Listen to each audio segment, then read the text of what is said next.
Проектот е донација од Швајцарската конфедерација, поддржан од програмата за зачувување на природата во Македонија,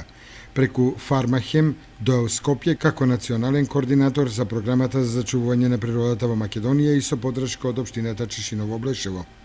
Во текот на вчерашниот ден реализирани се и последните активности, односно реализирана работилница на тема бенефициите од соларната енергија и другите видови на алтернативни извори на енергија.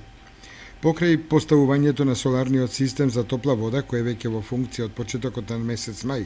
проектот што го реализира Движењето за одржлив развој имаше и други придружни активности. Дистрибуирани се плакати во самата општина, односно во училиштата, предаден елаборатот за енергетска потрошувачка на градинката Звездички во Чешиново, а во тек изработка на брошура на тема Направи сам, што треба да се отпечати, така што таа ќе биде достапна за граѓаните од општината. Со овој тип на активности и реализација на проектот е да се подигне свеста кај населението за можностите и придобивките од овие типови на енергија и да се даде допринос кон зачувувањето на природата.